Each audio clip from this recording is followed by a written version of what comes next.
अस्सलामुअलैकुम, SMTV global के साथ मैं हूं सलमान इकबाल। सबसे पहले news headlines. Army chief general Asim Munir का आवारान का दौरा, शहदा के अहले खाना और अमायदीन से मुलाकात। रावलपिंडी में army chief general Asim Munir ने बलोचिस्तान के जिला आवारान का दौरा किया। पाक फौज के शोबा ताल्लुकात आमा ISPR के मुताबिक army chief general Asim Munir को जिला आवारान के दौरे के दौरान सिक्योरिटी की सूरत हाल पर ब्रीफिंग दी गई। इसके अलावा आर्मी चीफ को पाक फौज की समाजी और इक्तिसादी तरक्की के लिए कोशिशों पर भी ब्रीफिंग दी गई।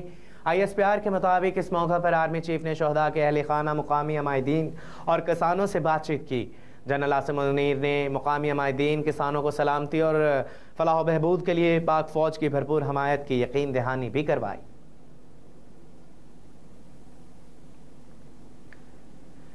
इसराइल ने रमज़ान में फ़लस्तीनियों के लिए मुक़द्दस मकामात बंद किए तो संगीन नताइज होंगे। तुर्किया के सदर रजब तैयब अर्दवान ने इसराइल को खबरदार कर दिया कि अगर इसने रमज़ान में फ़लस्तीनियों के लिए मुक़द्दस मकामात बंद किए तो इसे संगीन नताइज का सामना करना पड़ेगा। तुर्क सदर अर्दवान ने फ़लस्तीनी सदर महमूद अब्बास के साथ प्रेस कॉन्फ्रेंस में कहा कि इश्ताल अंगेज़ों को रोकने के लिए मुतल्लिका हुकाम को अपने पैगाम पहुँचाए जा चुके हैं।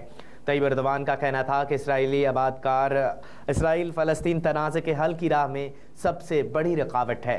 उन्होंने खबरदार किया कि अगर इसराइल ने माह रमज़ान में फ़लस्तीनियों के लिए मुक़द्दस मकामात बंद किए तो इसको इंतहाई संगीन नताइज का सामना करना पड़ेगा।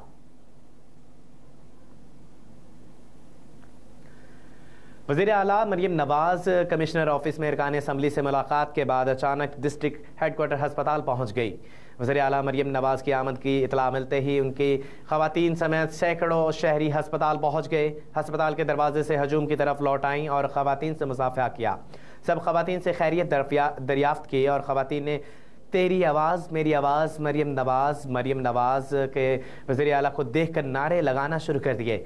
वज़ीर आला मरियम नवाज डिस्ट्रिक्ट हेडक्वार्टर हस्पताल में लेबॉर्ट्री, अल्ट्रासाउंड रूम और दीगर शोबों का दौरा किया। वज़ीर आला मरियम नवाज ने कार्डियोलॉजी CCU का भी दौरा किया।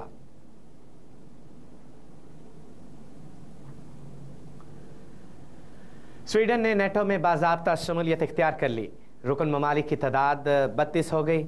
नॉर्थ अटलांटिक टेरेंटी और ऑर्गेनाइजेशन में अलहाक से मुतालिक हतमी कार्रवाई के बाद स्वीडन बाज़ाब्ता तौर पर नेटो का 32वां रुकन मुल्क बन गया।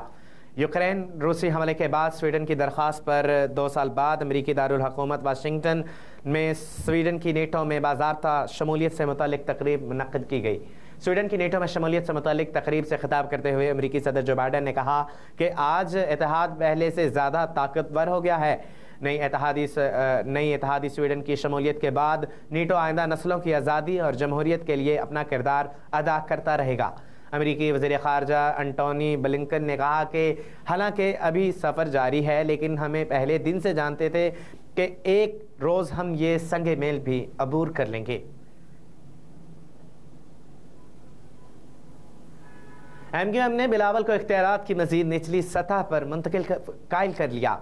MQM पाकिस्तान ने चेयरमैन पीपल्स पार्टी बिलावल भुट्टो जरदारी को इख्तियारात की मज़ीद निचली सतह पर मुंतकली पर कायल कर लिया। खालिद मकबूल सदीकी की सरबराही में MQM पाकिस्तान के वफ़द ने बिलावल भुट्टो जरदारी से मुलाकात की, जिसमें मुल्क की सियासी सूरत हाल और इख्तियारात की मुंतकली पर गुफ्तगू की गई। ज़राए का कहना है कि खालिद मकबूल सदीकी और फ़ारूक सत्तार ने बिलावल भुट्टो के सामने बल्दियाती नुमाइंदों को मज़ीद इख्तियारात देने की बात की है। और ज़राए के मुताबिक फ़ारूक सत्तार ने बिलावल भुट्टो जरदारी से मुकालमा करते हुए शहीद मोहतरमा बेनज़ीर भुट्टो का ख्वाब था वो निचली सतह तक इख्तियारात को मुंतकिल करें। अल्लाह ना करे वो दिन आए जब कोई अपनी शराइत पर हमें डिक्टेट करे। और पाकिस्तान मुस्लिम लीग नून के सेनेटर इसाक डार का कहना है कि मिसाक मईशत और मिसाक जमहूरियत वक्त की अहम ज़रूरत है। सेनेट के इजलास में अलविदाई खिताब करते हुए इसाक डार ने कहा कि इस ऐवान ने बहुत ज़्यादा काम किया है। इस ऐवान का डिसिप्लिन हुआ करता था। ऐवान के अंदर एलामती एहतजाज तो ठीक है, कौमी असम्बली में जो हो रहा है इससे अच्छा पैगाम नहीं जा रहा। इस ऐवान का थोड़ा ख्याल रखना चाहिए। इसहाक डार ने कहा कि 2013 में मुल्क दिवालिया होने जा रहा था। इसके बाद मुस्लिम लीग नून की हुकूमत आई, मुल्क की GDP बढ़ी और महंगाई कम हुई। साबिक़ वज़ीर ख़जाना का कहना था कि हमें दुनिया की 24वीं बड़ी मईशत करार दिया गया था और पेशगोई की गई थी कि मुल्क G20 में जा रहा है और मुल्क की किसी को नज़र लग गई, किसी को साजिश थी और मैं इस साजिश को प्रोजेक्ट 2011 कहता हूं।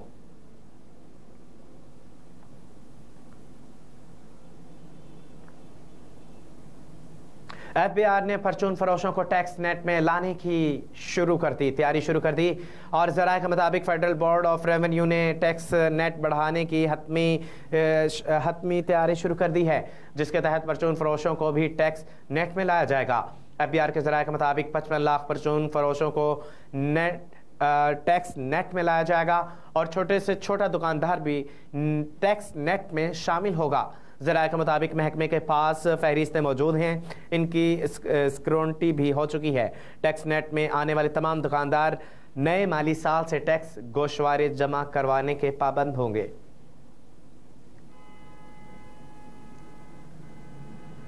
डोनाल्ड ट्रंप का जो बाइडेन को टीवी मनाजरे का चैलेंज। साबिक अमेरिकी सदर डोनाल्ड ट्रंप ने मौजूदा अमेरिकी सदर जो बाइडेन को टीवी पर मनाजरे का चैलेंज कर दिया। डोनाल्ड ट्रंप का बयान अपने हरीफ सदारती उम्मीदवार निकी हेली की जानिब से सदारती मुहिम से दस्तबरदारी के चंद घंटों के बाद सोशल मीडिया पर सामने आया, जिसमें उन्होंने लिखा कि वो डेमोक्रेट पार्टी से ताल्लुक़ रखने वाले सदर से कहीं भी किसी भी वक्त और किसी भी जगह टीवी मनाजरे के लिए तैयार हैं। डोनाल्ड ट्रंप ने लिखा है कि हमारे मुल्क के लिए ये बेहतर होगा कि मैं और जो बाइडेन इन मामलात पर मनाजरा करें जो अमेरिका और यहाँ के अवाम के लिए बहुत ज़रूरी है। ख्याल रहे कि डोनाल्ड ट्रंप ने रिपब्लिकन प्राइमरी के इंतखाबात के लिए मनाजरे में हिस्सा लेने से इनकार कर दिया था और वो जनरल इलेक्शन के उम्मीदवार के दरमियान तनाजरे की सख्त नाफिज रहे और ताहम अब उन्होंने बाइडेन को मनाजरे का चैलेंज दिया है। और न्यूज़ स्टूडियो से फिल वक्त इतना ही। मज़ीद खबरों से बाखबर रहने के लिए देखते रहिए SM TV ग्लोबल और रहिए हर लम्हा बाखबर।